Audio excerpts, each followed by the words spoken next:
Good afternoon, everybody. A warm welcome to our next Multicultural Migration Observatory seminar. And today we are moving thematically to North Africa, to Tunisia, one of the most important sending and transit countries from the European perspective. But Tunisia is also a very important host country for increasing number of migrants from Sub-Saharan Africa. And today I have a great pleasure to welcome a distinguished guest, Professor Hassan Boubakri, who is our partner in the project FUME, about which Carolina Sobczak-Szelc will say more in a minute. But before I pass the floor to Carolina, I would like to also very briefly introduce our main speaker today, Professor Hassan Boubakri. He's a professor of geography and migration studies at the University of Sousse. His main research interests and expertise domains are irregular migration, asylum and migration policies carried out by destination, transit and origin states. He has worked on international migration flows in North Africa and its neighborhoods in various international research programs, including future of migration movements. That is the current project that Kaspar Center is participating in. And he has published vastly on issues of migration in North Africa. So once again, ahlan wa sahlan, a warm welcome to our seminar, Professor Hassan Boubakri. And before Professor Hassan Boubakri will start to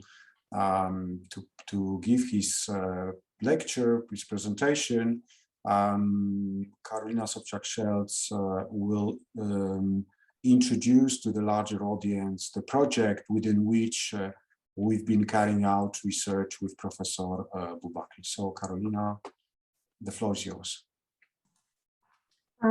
Thank you, Konrad, for this introduction. Just shortly, for those who are not who don't know about the FUME project, FUME, Future Migration Scenarios for Europe, is one of the 3 projects funded under the CAL Understanding Migration Mobility Patterns. And it's a 3.5-year project which started in December 2019. There are a couple of partners, European partners, among which we have Krakow University of Economics, and coordinator is Aalborg University in Denmark. The aim of this project is to focus on understanding the patterns, motivations, and modalities of migration at multiple geographical scale, from international through regional up to the local level, and on imagining also possible futures, how in the future will those migration look like. The project aimed to determine the major factors explaining migrant movements patterns by analyzing regional and local circumstances that either attract migrants or push potential migrants to move. And also its aim to elaborate how possible future regional, social, demographic, economic, and environmental challenges may shape future migration movement patterns in Europe.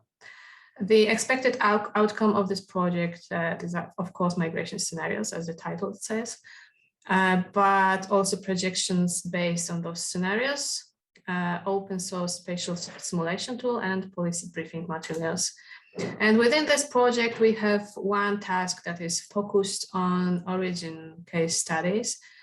And here we study how local circumstances affect the decision to migrate in countries of origin, influence the choice of place for settlement in destination countries. And Tunisia, which will be today presented by Professor Hassan Boubakri, is one of those 4 case studies.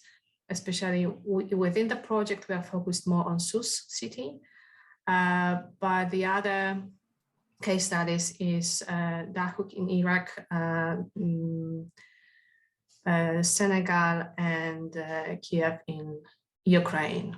And here I will stop giving floor for this most important part of our today's meeting, and I give the floor to pass the floor to Hassan Boubakri.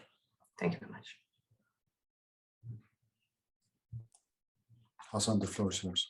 You can start your presentation, and I will make you a co-host so you can easily share your presentation. Okay, so or I do it? I suggest you do it. Okay. But I can do it too, if you prefer so. Oh, I can do it, yes, of course. Hello. No, check.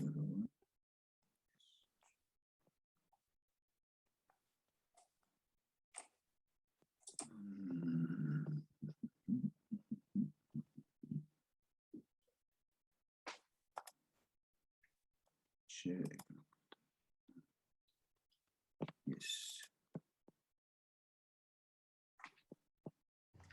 Is it good now? Yes, we can see it. Just press F5.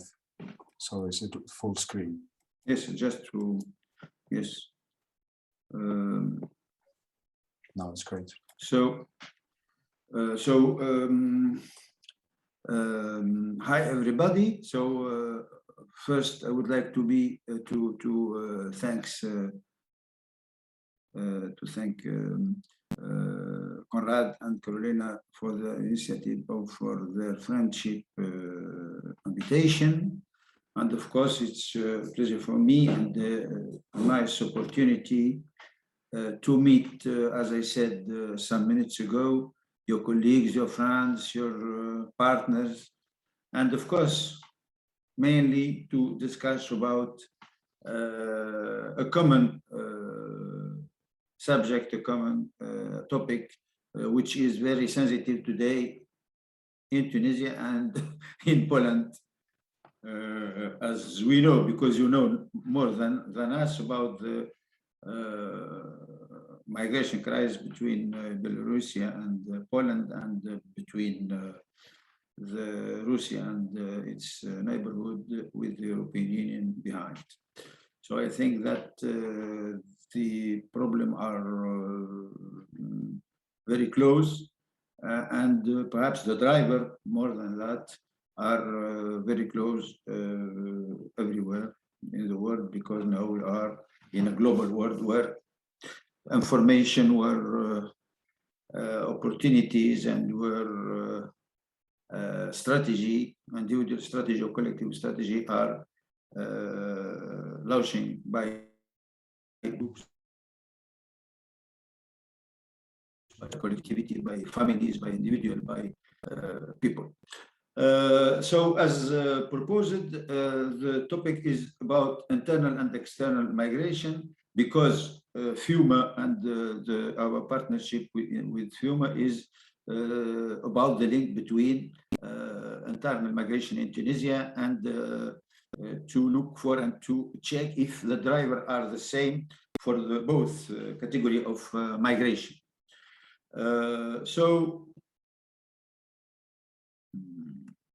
Yes, so I will pass this just to see. Voila.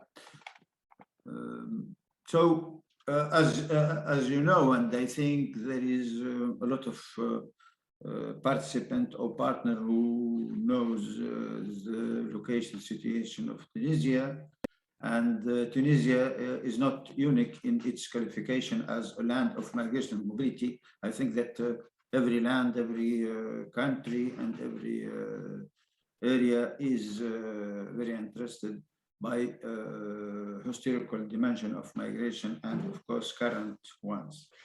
And Tunisia being located in the heart of the Mediterranean, of course it's very close of the Europe, because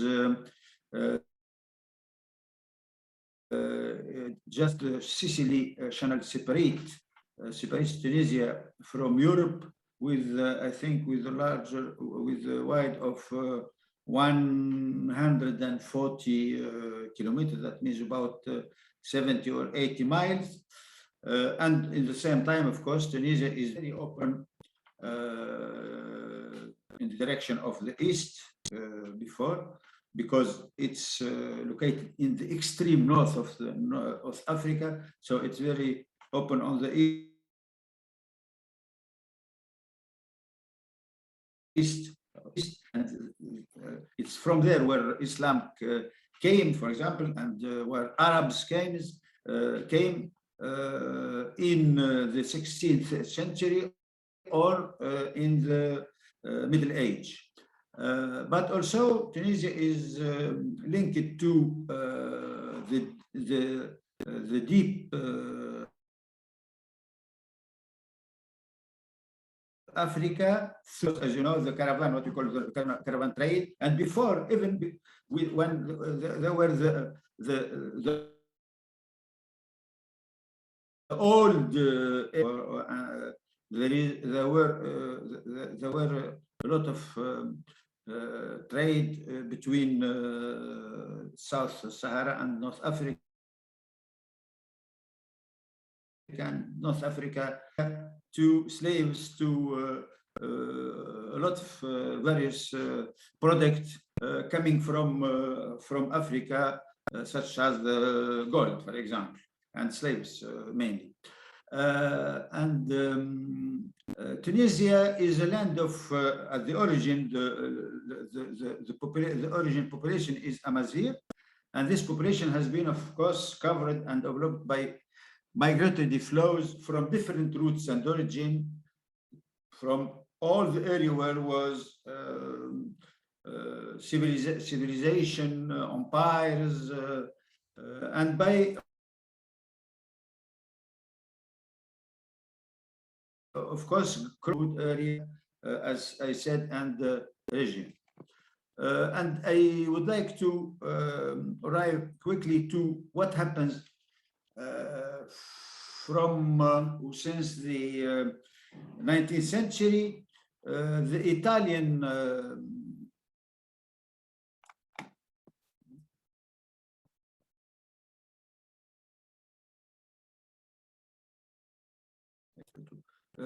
immigration, I like to put this and to underline this, just to understand and to know that Tunisia was a land of destination for migrants, and during the second half of the 19th century, Italian immigrants to Tunisia were numerous, mainly due to the misery in the countryside of Peninsula, but also social movement and political motivation, mainly with the conflicts and the war and the battles about the unification of Italy at the beginning of the century. These factors played a big role in this departure to Tunisia, and people left for other countries, not only for Tunisia, for example, France, and also, you know, this, and El Pacino, for example, is one of the example of the arts and the films linked to the presence and to the settlement of Italian communities. And I think there were about 20 or 21 million of Italians who left Italy to the other these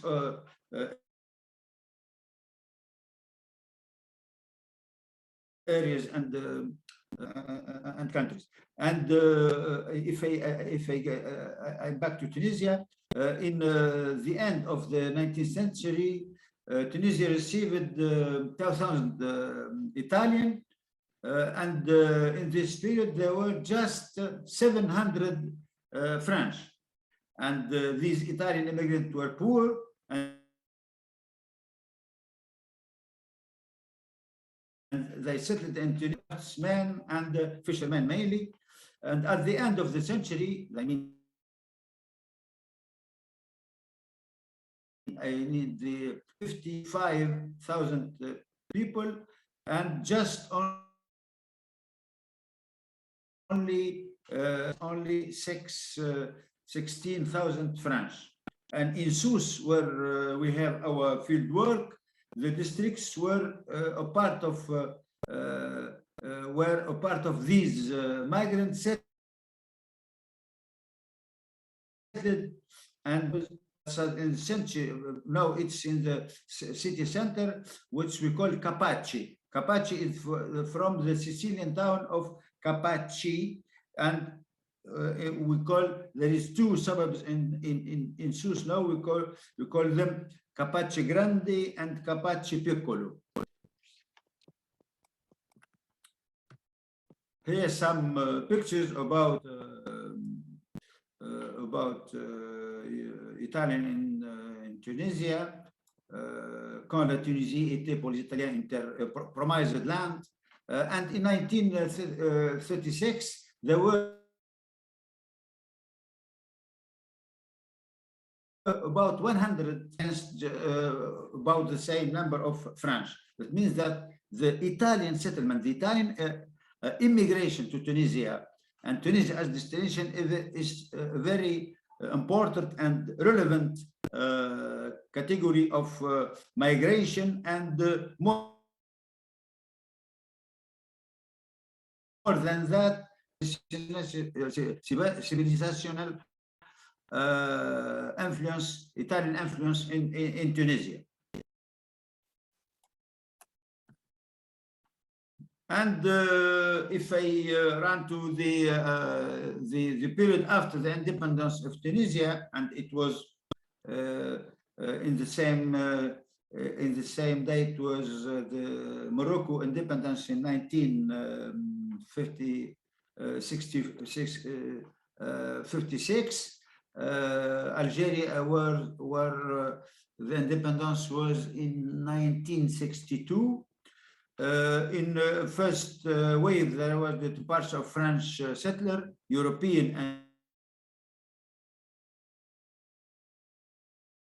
and Jewish, and the triggering of post-colonial migration of Tunisian,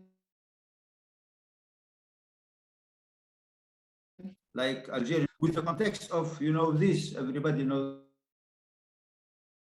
this, the context of the glorious year between 1945 and 1975, and in this period, during this period, French, German, Belgian, and Dutch companies and employers of rural male workers in the Maghrebian countryside. And it was a period of a wide open migration to Europe. It's the opposite of what we are looking today. And at the same time,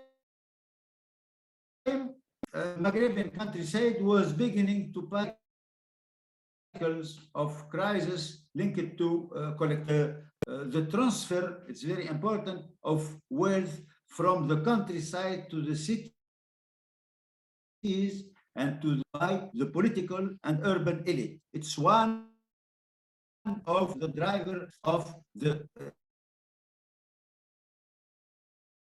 regional gaps in Tunisia first, but also in Algeria and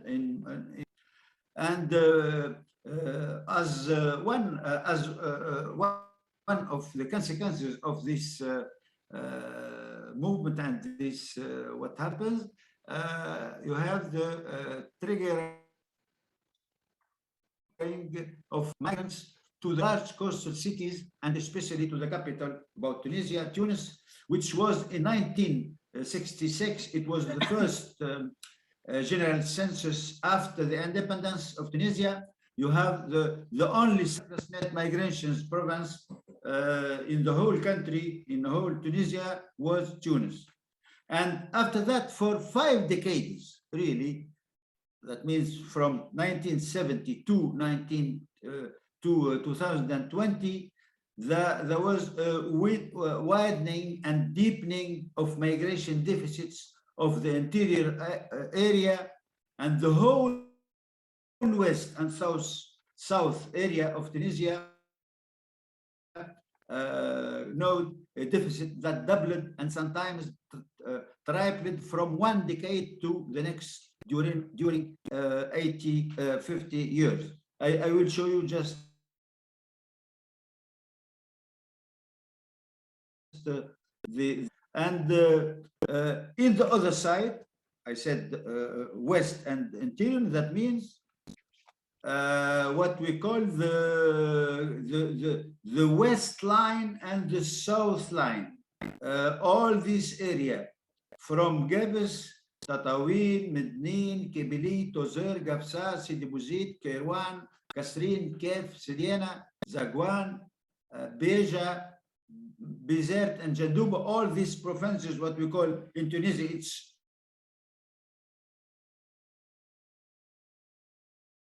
it's what we call governorate. It's an administrative province. All this governorate of the west and the south, what we call here the northwest, the center west, the southwest, and the southeast. All these area were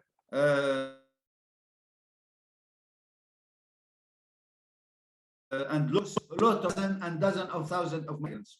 And in the same time, in the other side, there were an accumulation of net migration surpluses in the coastal region and in the great cities. And here you have a figure how these net migration deficits or surpluses, they evaluate from the census of 1975, sorry, to the census of 2014. And if you look here, you have the same region are still with some differences, of course, but the most affected by this net migration negative and deficits are the center west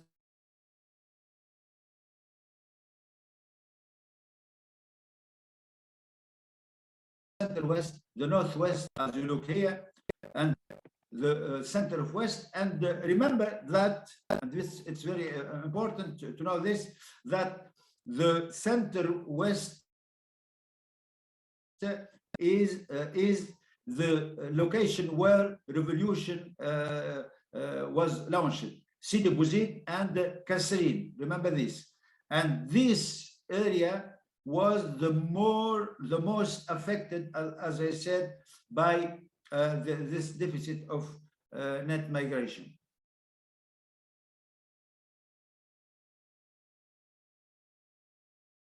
And in the same time, other side to international migration, to irregular migration, because if we link it internal and external migration in accordance according to our agreement with Carolina and Conrad, that just to show and to demonstrate that the driver are very, very close, and we can find a lot of factors which I will explain just later. The interior western in deficit, and the same we can say that about irregular migration, which is the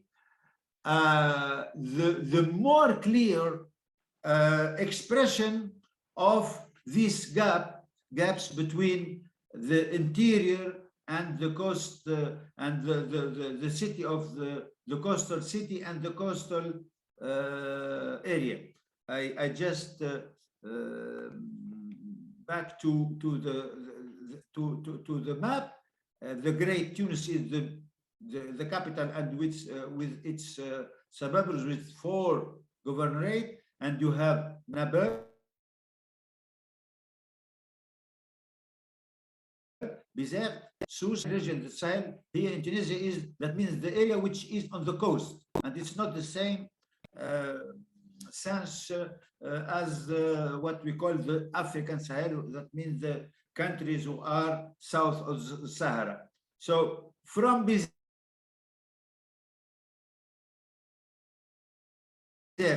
to Sfax, you will see that this region this area registered the biggest number of and the biggest size of surplus of net migration.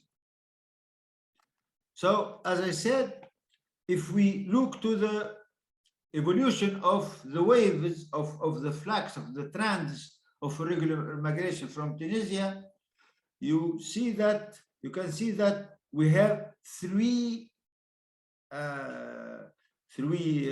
years where we have a big number of migrants, and if you look here, it's from January to last month to October 2021. So here is 2011 is the year of the evolution, when there is no control, when the regime collected, and in this period there were a lot of Tunisian thousands by day who left to Italy from all the coastal area, from the Benguerden and Zerzis in the south near the Libyan borders till Bizerte and in the north, and mostly the oriental or the eastern coast. And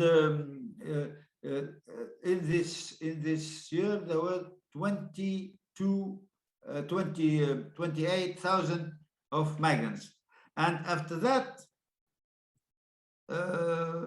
we have between 2012 and 2016 the flows slowed down.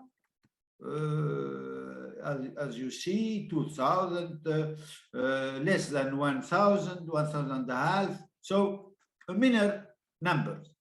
And in this period, our interpretation or explanation of this slowdown of the trend, that people perhaps waited or are waiting for to that revolution and the transition, the democratic transition, and also the social transition, it realized, and they can arrive to find or to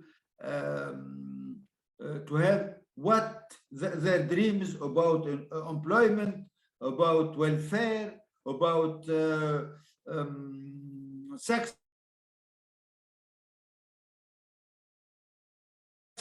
in the life, or in the life simply. But we, as we will see after, from 2017 there is an acceleration of the flows. So we started with 6,000, 5,000, and mainly in the last 2 years, as you see, it is the biggest number never registered from or since the beginning of what we call the irregular migration in the 19th, except of course the year of the revolution. But since the 19th of the last century, and since more than that, perhaps since the launch of the Schengen system, never we had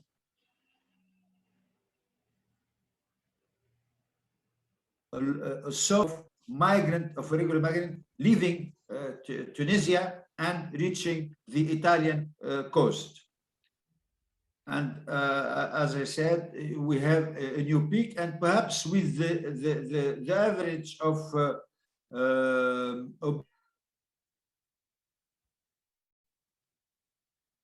about 100 arrivals per month from January to last October of the current year, we perhaps in the whole year of 2011 and 21 will arrive to about 17,000 is, I said, the biggest number. And in 2008, there were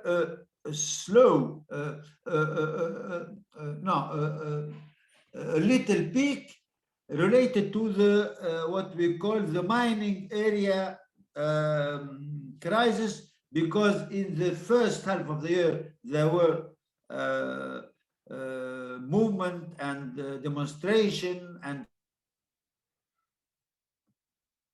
social movement. In the second half of the year, there were the regime controlled the situation, and the interpretation is that in the second one, when young people desesperated, they leave Tunisia, they left Tunisia just before. That's why we have in all the period before 2011, the only year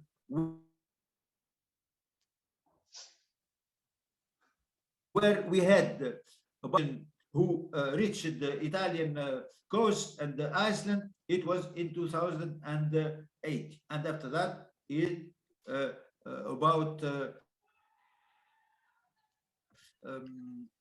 12 years after, we have the same phenomenon, but the double of the number registered in 2008. So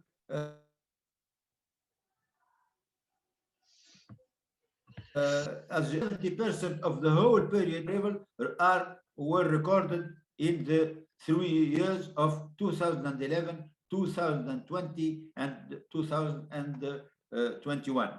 And here, of course, the question is why?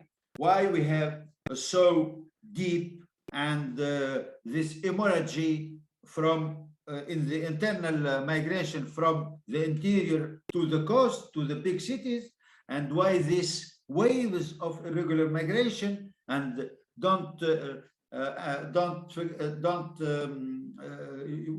forget, and we have to remember that if we told about irregular migration, this doesn't mean that there is no regular migration.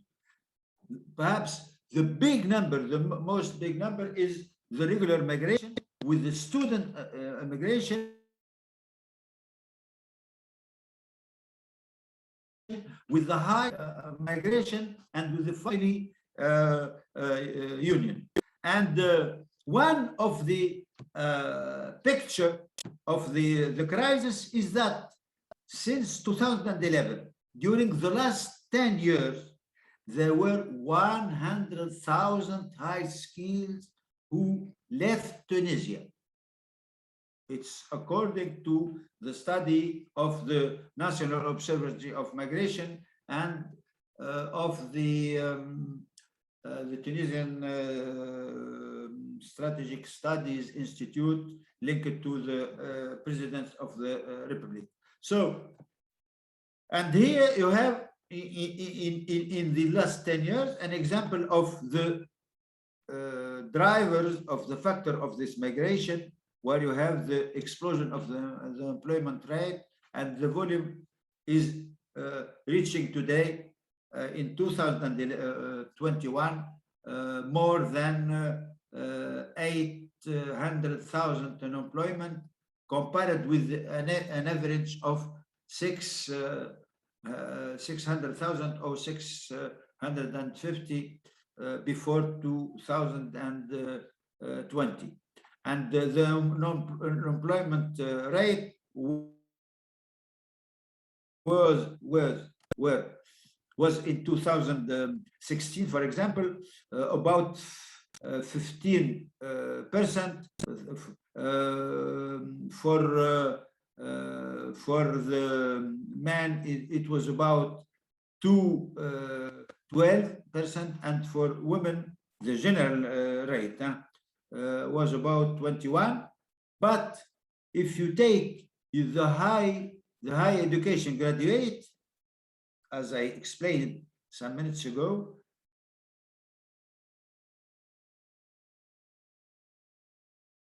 you see that the unemployment, I have to move this, the employment of the unemployment of the higher education, the general rate is about 30%. And you know that if we compare the other countries, the other area, never you have what we call a number with two numbers.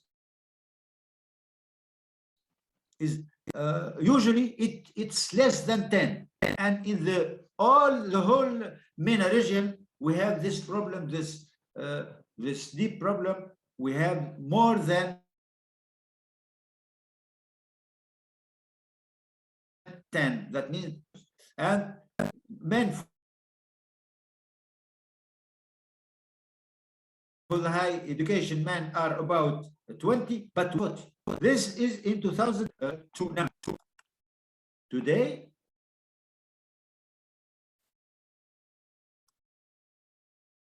so today, wait a minute. Yes, I have to move this.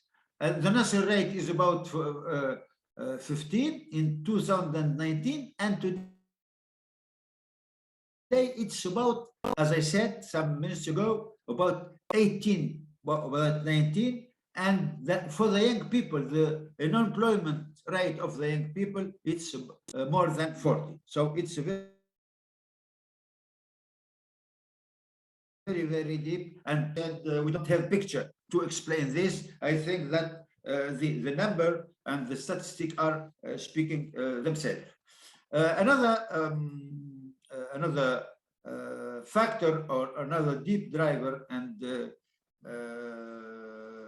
very determined driver is the incomes and the gross production. And if you see here that the national average of the at the level of Tunisia is about 8,000 of dinar, not euro. That means that you are about you have a third, yes, 2,000 euro per person, per capita. And the same picture, such it's a projection of the map of the international migration, irregular migration, and of internal migration. You have the Center East and the Great Tunis, where you have a surplus of net migration. You, as you see, we have about 12,000 of dinar. And the other side, the Center West, Sidi Bouzid, Kirwan, Kasserine, it is about the third or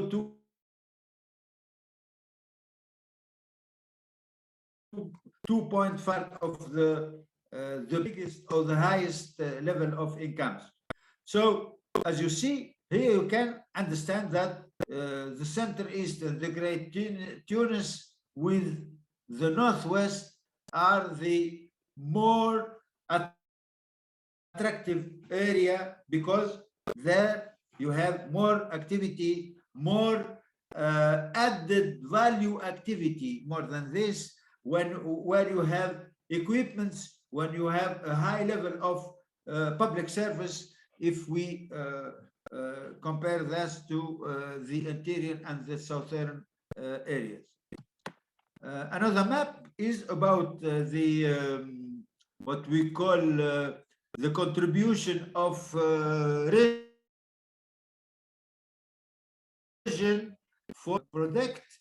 As you see, the coastal area of the northeast, the big district of Tunis and the Center West, we have about 76% of the production and of the incomes and the wealth. And all the region, the southern region, the southern region and the western region, you have 26% of the wealth of the incomes protected by the region. I think that twice another time we don't have a picture, even if we have a picture here.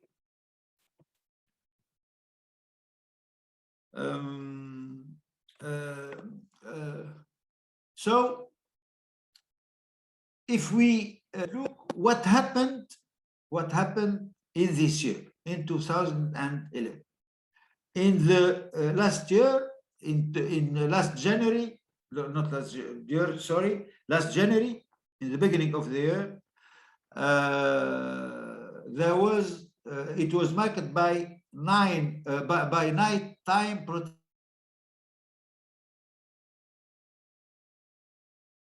and violent formation of this period of this month, violent clashes with the security forces in many coastal Tunisian cities, Tunis, Monastir, Sousse. I mean, even in the coastal big city where we say that they are attractive, they have a lot of incomes. Even this, you have a violent clash with and the protest from coming from the mainly by young people. This protest and demonstration were conducted by young people from the poor and popular class neighborhoods of this city. That's why, for example, when we will will progress in the study of Sousse, we worked, and Carolina and Conrad were here 2 weeks or 3 weeks ago, I think, and we were there. When we see the equipments, the public equipments of the road, the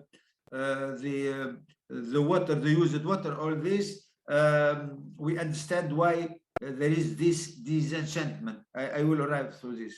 And these violent protests have revealed the extent and the depth of the social, economic, and also political crisis, which has continued to worsen since 2011. And as you see, the situation in Tunisia today, I will arrive to this, is, I think, confirming what I said. And of course, more than this, the health crisis linked to the COVID-19 has further aggravated the 2020 of 2020. How some picture of the protests about what I said, and we can say that Tunisia today faces one, an unprecedented economic and social crisis where all economic and social indicators are red or orange. And the level of these indicators have not been so worse since 2011. It's sure. In other words, there has been a continuous and widespread trend of deterioration and weakening of these indicators. And as I said, remember, think to the statistic and the maps I showed some minutes ago about irregular migration, about interior trends of migration to the coastal area. Second, the effects of the COVID-19 health crisis, which accelerated the rate of deterioration of the country, of the country's situation, and revealed its weakness. And of course, one of the factors is this double crisis was or has revealed the difficulties of the democratic transition that Tunisia is undergoing. And difficulties revealed by this difficulty are revealed by the current situation, with the exceptional measure decided by the President Kais Saied, who concentrates all the power in his hands, all the power, without any control. he removed all the structure of control which were there, even if we had not what we call the constitutional course, but there were a pseudo course of constitution, what we call the Commission of the Control of the Constitutionality of the Laws and the legislation. He removed this one also.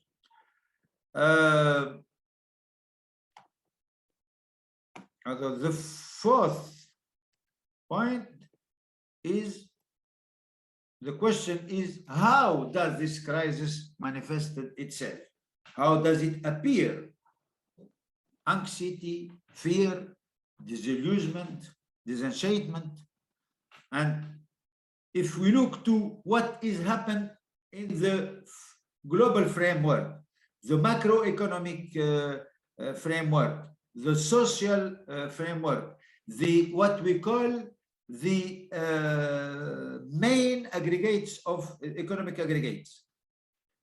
You have the loss of momentum of the old development model since the new millennium, but which has accelerated since 2011, and the deterioration in the quality of public service. I spoke about that. I told you about that, about health, education, transport, equipment, and basic infrastructure.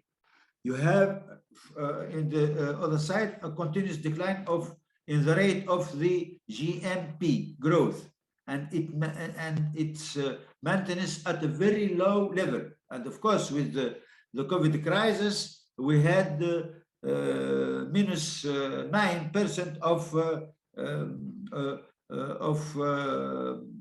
growth. Another point is the deterioration of the major macroeconomic balances and the lack of a stable economic environment. This is the conclusion of the economics. The widening of public deficit, the explosion of the debt, the weakness of investments, and the slowdown of activity in main determinant sector. You were there, Caroline and Conrad. I think sometimes you were the alone tourists in the hotels. So you have the what we call the exporting industry, and of course the tourists, with the effect of the revolution and after of the terrorist attack. I think that since 2011, the tourism is in the very, very bad situation. You have the revolution and its impact, and after that the terrorist impact, and after that the COVID. So since 10 years, we are in a very, very worse situation. Then investism, some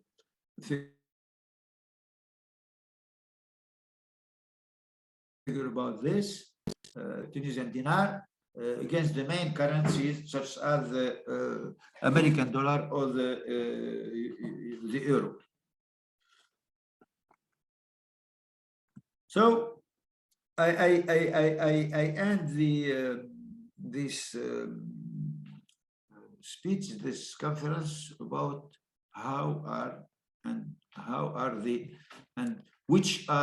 which driver or factor are impacting what I call migration relations between Tunisia and the European Union.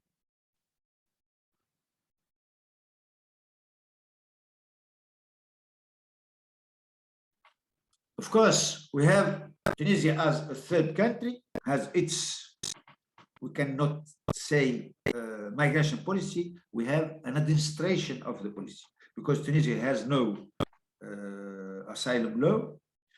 The laws which are organization of the condition of entry of the living of the settlement of foreigner are very old, from 1968, from Some of them are from 1940, with the colonialism era. But Tunisia is following, if we can call this policy, the no-told advice from the Tunisian authority is make so that Tunisia is less attractive for foreigners. It's the general advice and general no-told, no-said advice at the level of the state, the deep state. It's the same policy with Ben Ali before 2011 and today, and during the last year. That's why Tunisia don't like to have, for example, as I said, the asylum law, interior of home law. And sometimes this position crosses the position of the civil society organization. Why? Because Tunisia is afraid that if they adopt an asylum law, the European Union, with the pressure, they say to Tunisia to receive and to admit the refugees and the asylum seekers who are arriving in North Africa and Tunisia and would like to reach and to cross the Mediterranean. And that's why Tunisia refused to progress in the application and in the negotiation with the European Union about the mobility partnership, about the readmission agreement with the European Union. We have readmission agreements with the main destination country of Tunisian migrants: Italy, France, Germany, Swiss, Belgium, Spanish, Spain, but they refused to progress in the mobility partnership because the mobility partnership was, they say that if Tunisia cooperate to the admission of its nationals, citizens who arrived and who are in irregular situation in Europe, they can facilitate the visa deliverance. And that's why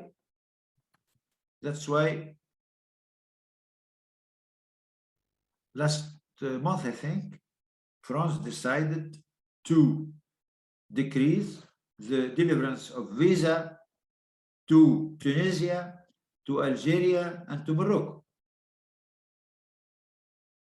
The half of the number for Algeria and the half of the former number. It was and the third for Tunisia. Why? Because these countries are accused to be not enough cooperating and with France to admit and to readmit their national. And if we look to the origin country, we can understand that, because there were a lot of arrival from Morocco, from Algeria, and from Tunisia during last year. And imagine if this country, they accept all their nationals who are irregular and who are arriving during the last year, there will a new social deterioration of the situation with protest and with demonstration, because the people are left because they don't like to stay. And just last, and I finish with this, just last week, there were Zodiac pneumatic boat with Tunisian. they take this, they cross the road, but they have a problem, and they call the authority to the emergency. When the security guard, the maritime security guard, the coastal guard, they arrive, they take in, they kidnap the team, and they say to them, you travel with us, and you bring us to Lampedusa, and you have not to come back to Tunisia. And it was just the captain.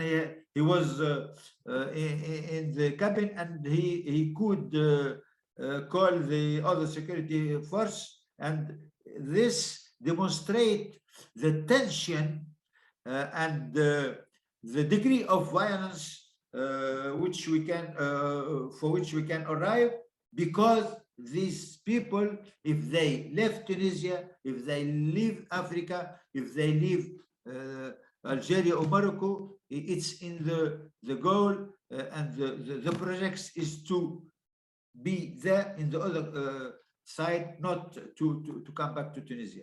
Thank you for your attention, and I hope that I met your expectation. Thank you.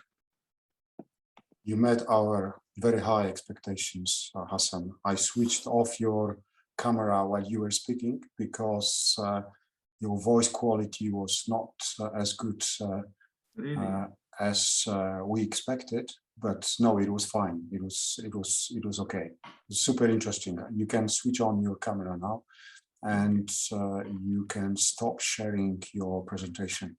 So we are now moving to Q&A.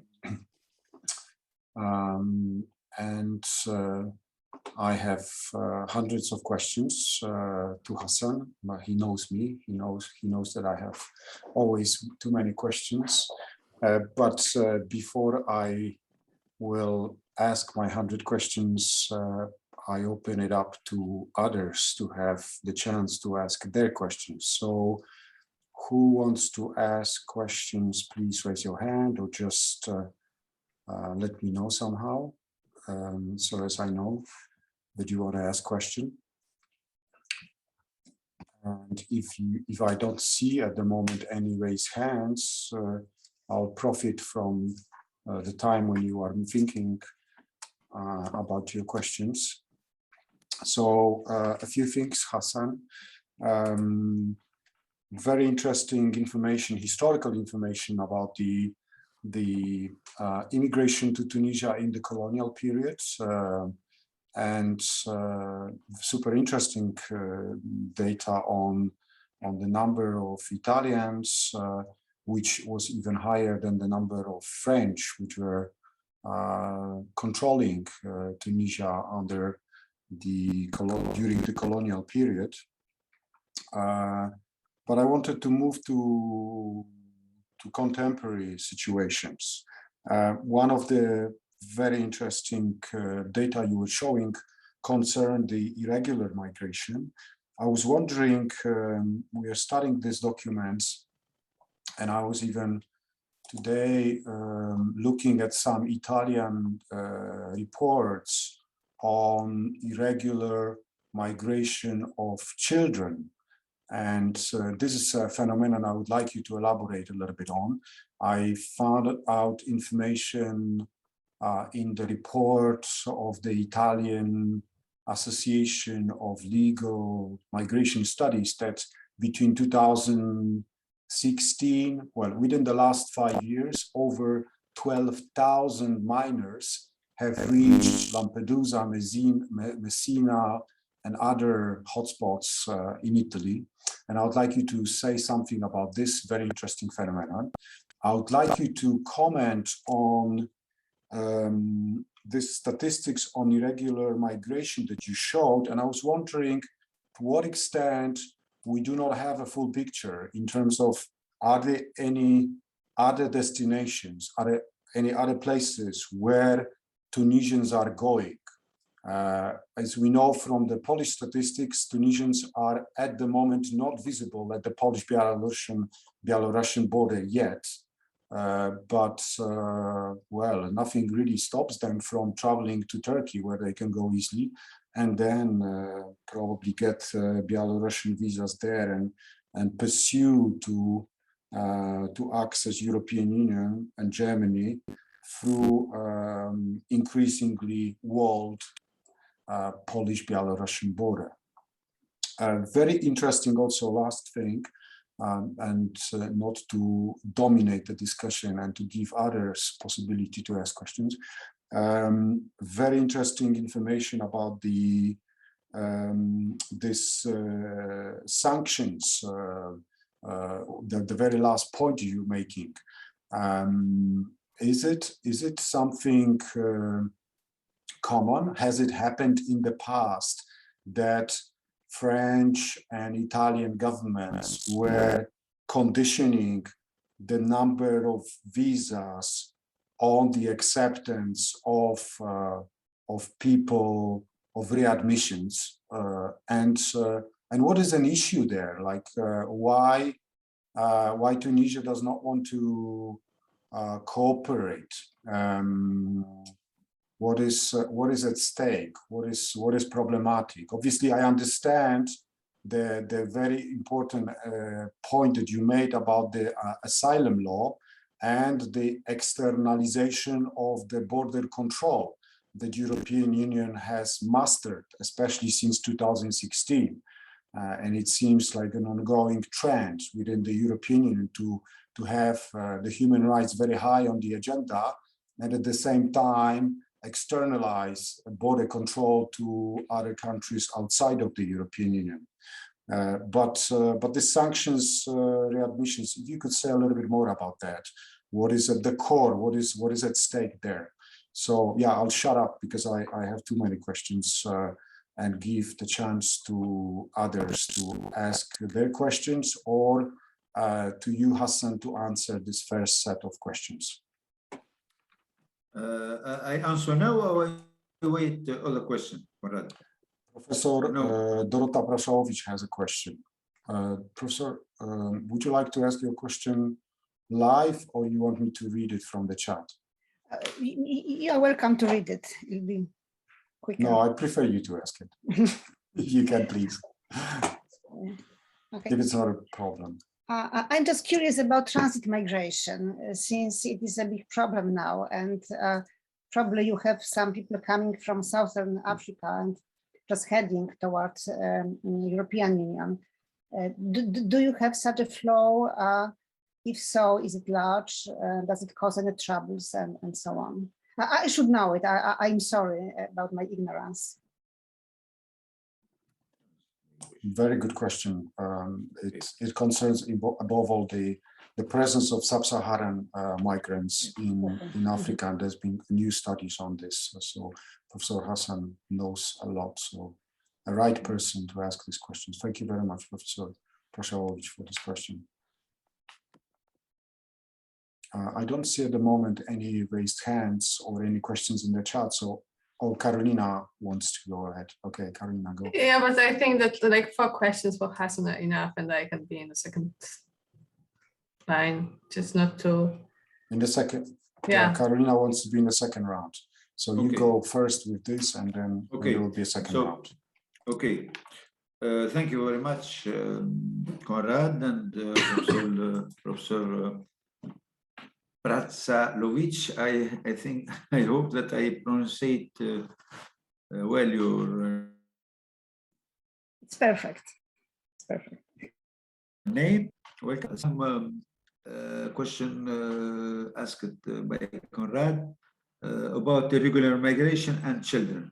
I saw that in some Tunisian civil society organization, they showed about a number of 2,500 non-accompanied minors. There is about 800 who were with their family, accompanied, but about 2054, the 10 months of this, the first 10 months of this year.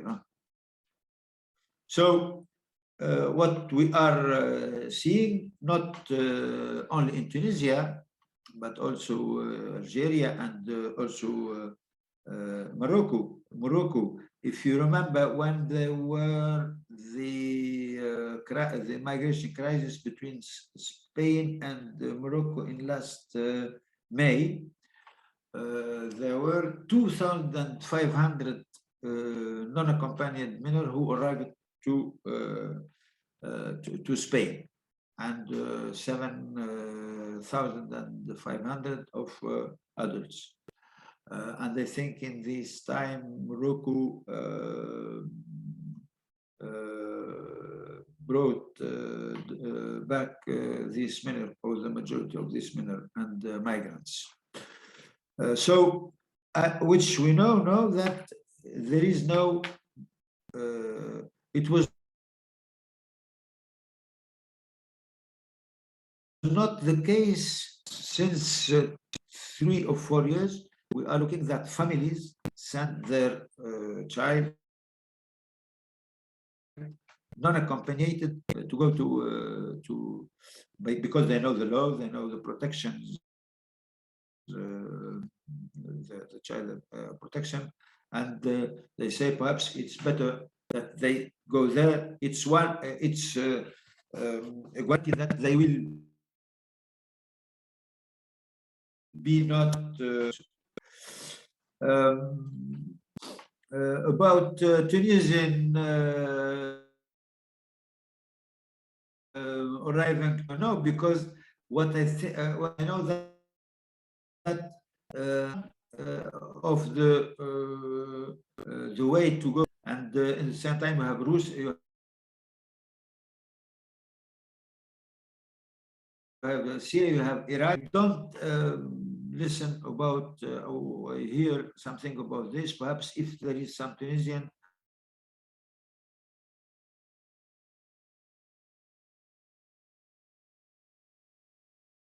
of course, more, I think.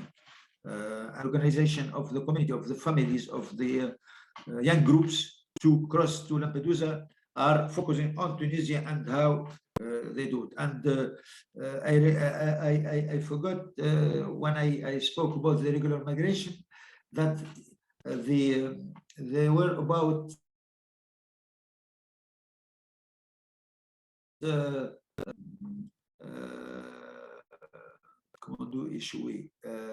there was returned by the coastal guard, and 22,000 who were arrested and brought back to Tunisia. More than 20,000 young people who were trying to cross the Mediterranean, and they were arrested by the Tunisian guard before arriving in the international sea, in the international water, or they were arrested before crossing the Mediterranean and taking the sea. About the sanction and externalization, externalization is 1 year, 1 hour.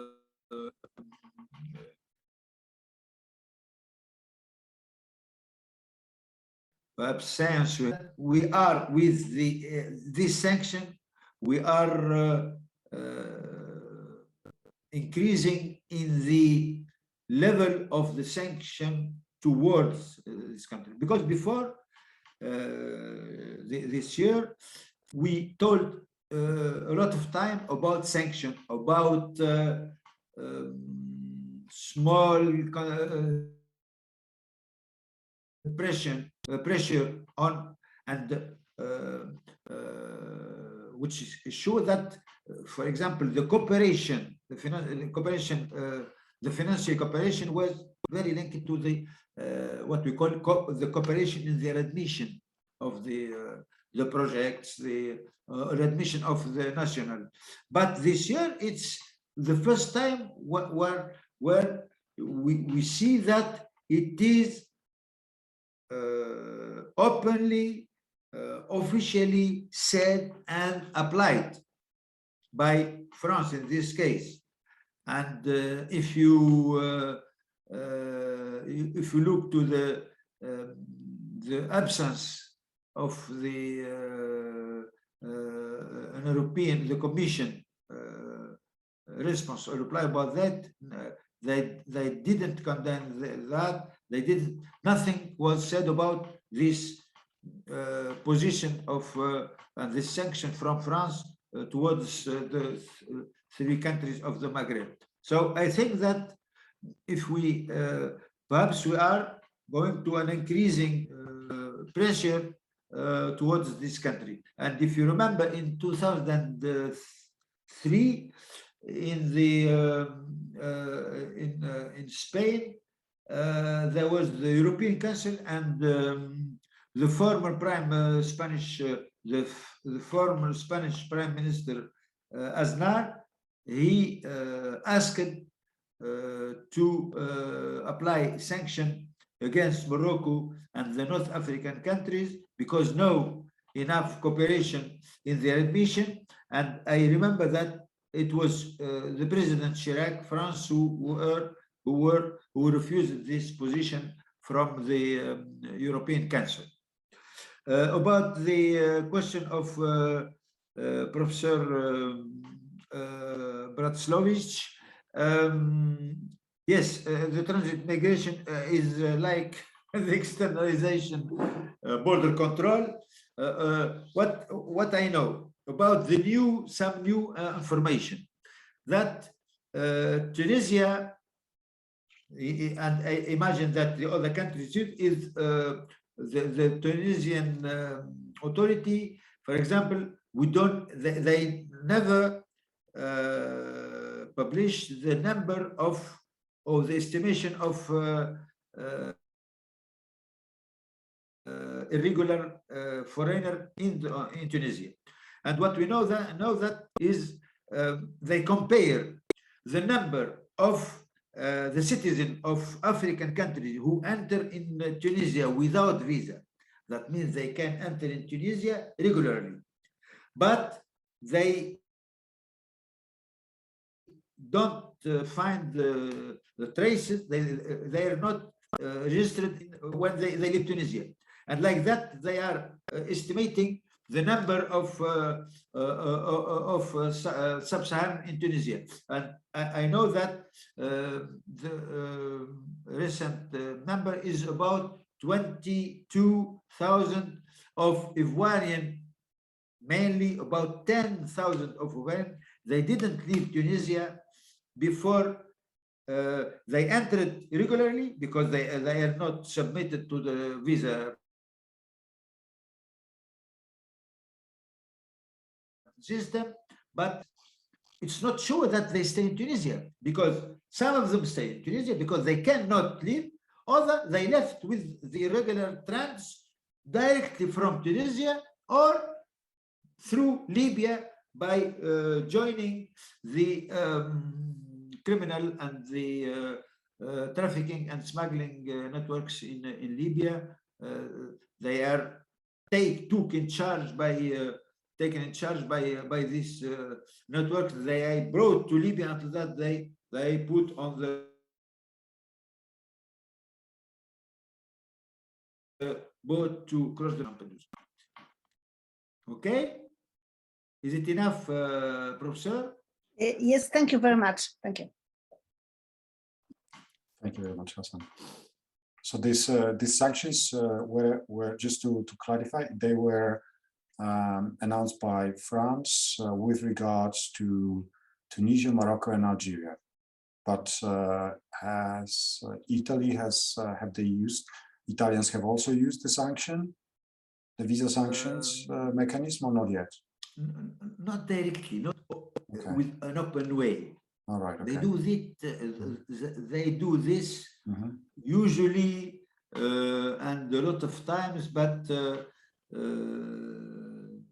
and the French, the national authorities, they don't say something about this, and of course the Italian authority, of course, or the other European country. But we know that there is a lot of times they are angry, they are not very fine with the Tunisian authority because there is no enough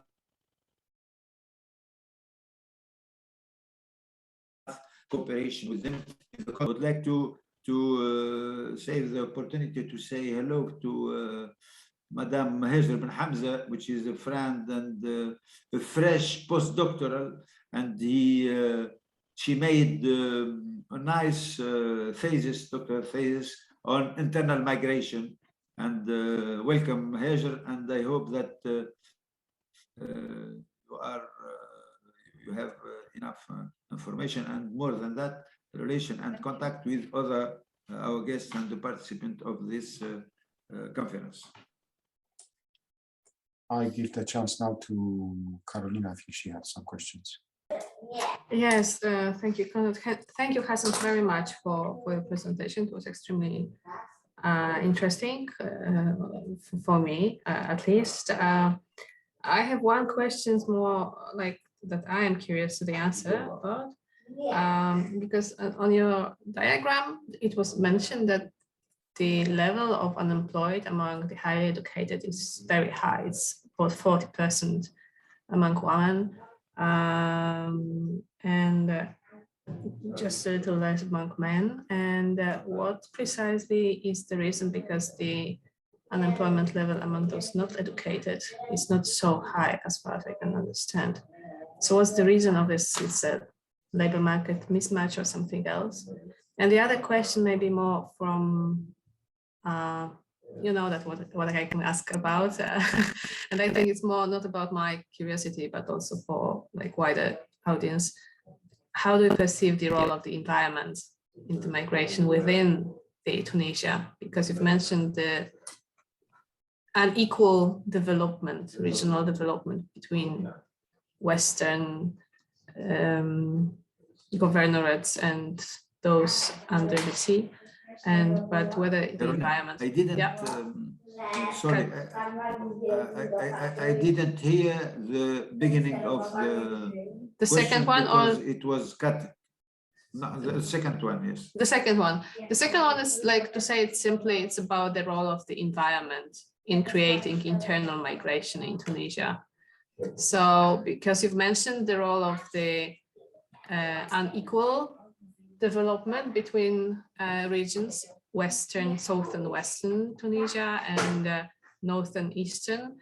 But as far as I know, also, like, there are differences regarding the environment. So if you can say a little bit about this as well. Thank you.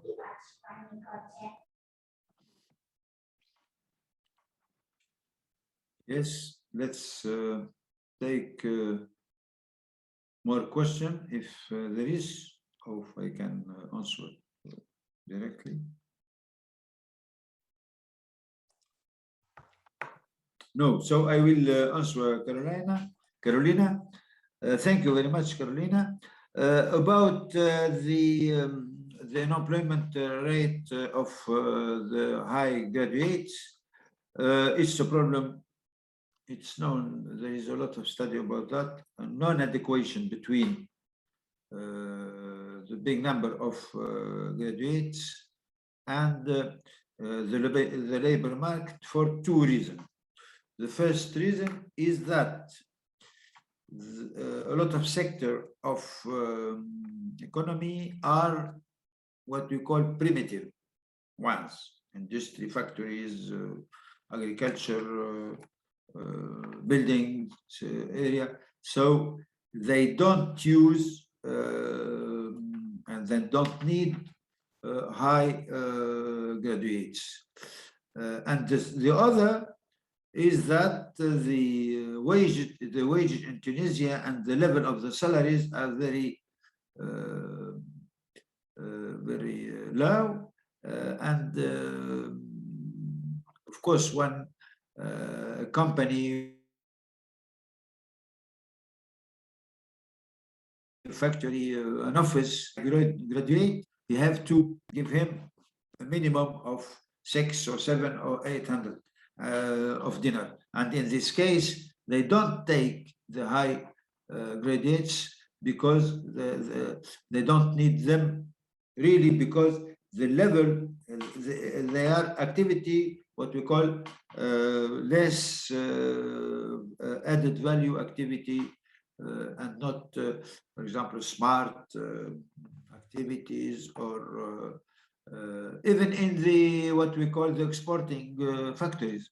You know that the exporting factories who are factoring the cables and all the car spares, they don't need a high level of education, of skill, and just they take women with very low level of instruction of training, and it's enough.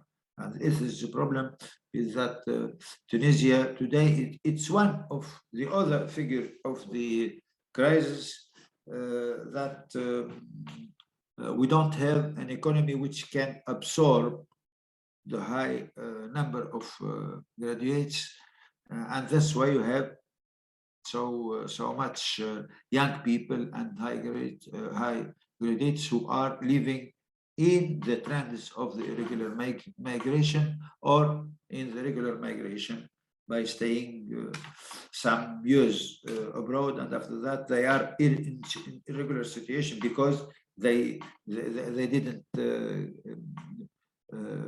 come back to Tunisia. The answer to the second, it's very difficult to measure and to participation of the degradation of environment in the same in internal migration and in international migration. But what is sure, that we are like everywhere, and more in the MENA region, in North Africa, in Tunisia, we are, there is less and less water resources, even for the daily consumption, the daily use in the cities, what we call the domestic use. Not for the agriculture, the prices of the agricultural production is the double this year, because there is no enough water for agriculture, because we have it's the third or the fourth dry year this year in Tunisia, and it continue, and there is a real threat that the situation can go worse this year, because we are in November and there is very little rain during the last months. So I think that we are going to an environmental crisis, and of course this can have obligatory migration impact in the trends from mainly because the interior, the western countries, area of Tunisia are based as activity on agriculture and in rural activities.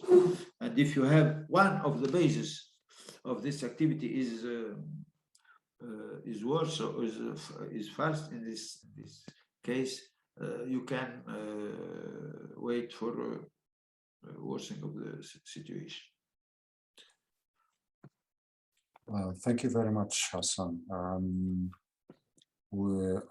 As I said, I have many more questions, but I think I will ask them after the seminar.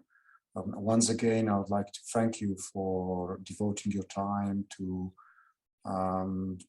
provide us with this super interesting information about the internal and external migrations, Tunisian external and internal migrations, and for your thoughts about the migration policy, European migration policy, super interesting information about the externalization of the border control. Thank you very much also to Carolina for helping me to moderate this seminar today, and thanks to all participants who joined the seminar from Europe and from Africa and elsewhere. Also, I'd like to take the opportunity to invite you to next seminar organized by the Multicultural Migration Observatory, which most probably will concern the fume case of Ukraine or Iraq. We are still taking these two options into account. From the political perspective, it is slightly more urgent for us to do the Iraqi migration seminar, because a significant number of people who are stuck at the Polish-Belarusian border are the largest group actually is made of the Iraqi migrants. So I think it is particularly important for us to have more information, which we have in our project, about the Iraqi migrations. So hopefully within the first 2 weeks of December, we will be able to organize this seminar. And then the following seminar will be devoted to internal and external Ukrainian migrations. So all of you are highly welcome. And here, Professor Oleg Jarosz is with us, who will be one of our future guest speakers. So thank you very much, Oleg, also for being with us today. So once again, hello, Professor. Once again, Aishek, shukran jazilan. Thank you very much, Conrad. Very, very nice. And I am very glad and very proud of you both and of all the participants here. It was a pleasure for me, and I hope that we will have the pleasure to listen and to follow the activities of the Multicultural and Migration Center, and of course of the Migration Center of the University of Warsaw, also with Carolina. And I am happy that we are in a research family, an academic family,